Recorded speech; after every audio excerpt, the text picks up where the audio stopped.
Hello, Yeehaw! Welcome to my first tablet review. I've been sent this tablet from Artisul.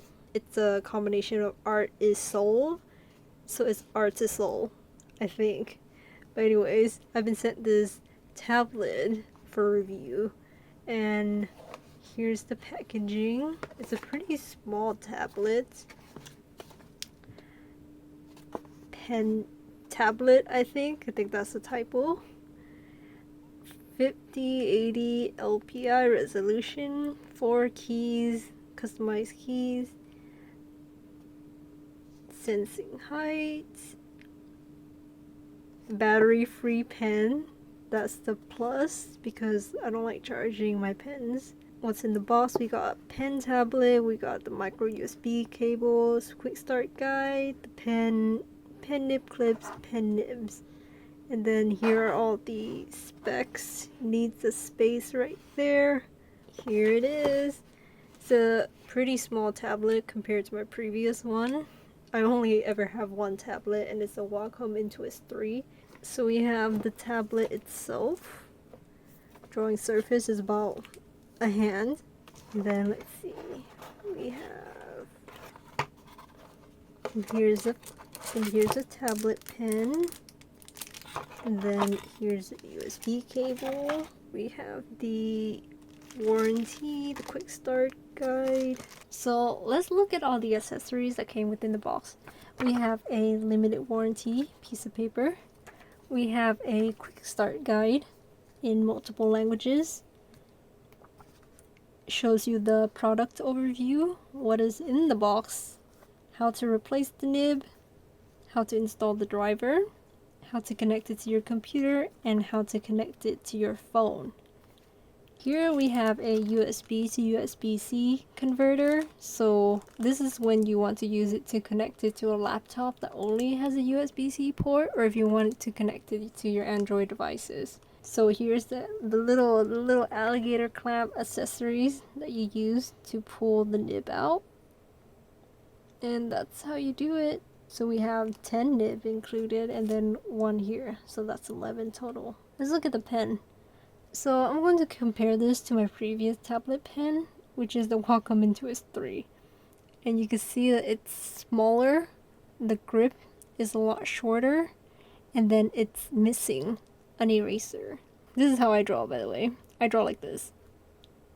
So having this go up here would be really nice. But for normal people who draw like a normal person, this shouldn't be like a deal breaker or anything. We have a button here and a button here, and the grip is grippy. Construction wise, it's decent. There's a weight to it. Not a piece of plastic that's gonna fly out your hand. It feels weighty. So this is the tablet itself. It's small.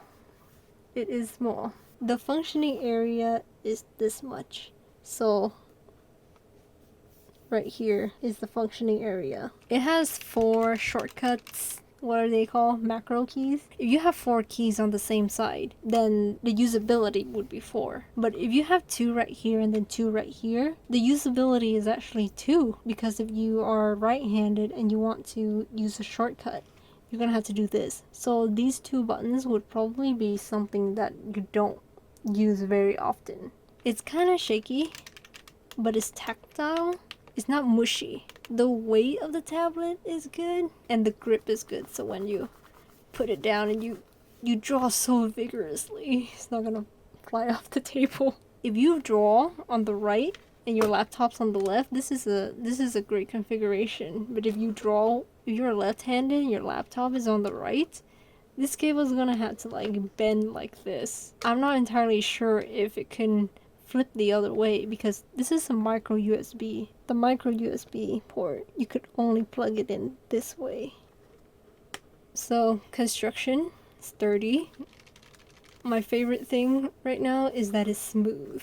I love smooth tablet. I don't like it when they have texture on this, because if you have texture on this, then it's gonna eat away at the tip of the pen so quickly. But if it's smooth, then your pen has a longer life. Some people like the paper texture, but I personally like it smooth, so that's up to your personal preference. Let's try it out. So while you watch the speed paint, I'll go over my experience with this tablet, because it's not just a matter of sitting down and then drawing the entire way. It's a lot of fidgeting around and trying to get to where I am finally comfortable enough with drawing on this tablet.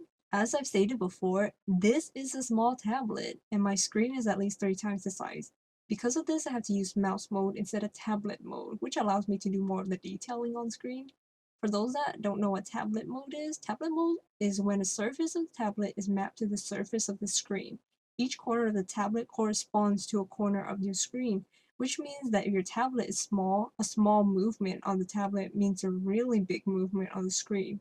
So due to the size of the tablet, I found my hand hanging off the edge a lot and hitting the bezel, and it has the same feeling as when you're writing at the bottom of the page in a notebook and your hand is hanging off the edge. So to solve that issue, I just turned the tablet upside down, and then my hand was able to just comfortably rest entirely on the tablet. If I had a recommendation for the manufacturer, it's to move the drawing area to the top of the tablet instead of having it be at the bottom right now, so that your hand could completely rest on the surface of it. Around 80% done with the painting, I found several issues with the mouse mode. The first issue is that it only registers fast strokes. If you draw too slow, the tablet will not pick up your movement. So this makes detailing very difficult, because detailing means you have to draw slow, and if it doesn't pick up these slow movements, then it's not picking up your strokes. The second issue is that double click happens only when you press hard. Tapping the tablet very lightly doesn't register as a click, so you have to press a little bit harder. But pressing a little bit harder means that you press a little bit slower, so then it would not register as a double click because you pressed too slow.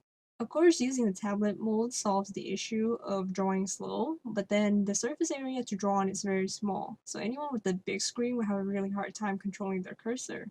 Besides the two things I mentioned, the firmware is pretty functional. It's pretty smooth, it registers pressure pretty spot on, and there's no weird jittery effects that happens on your canvas.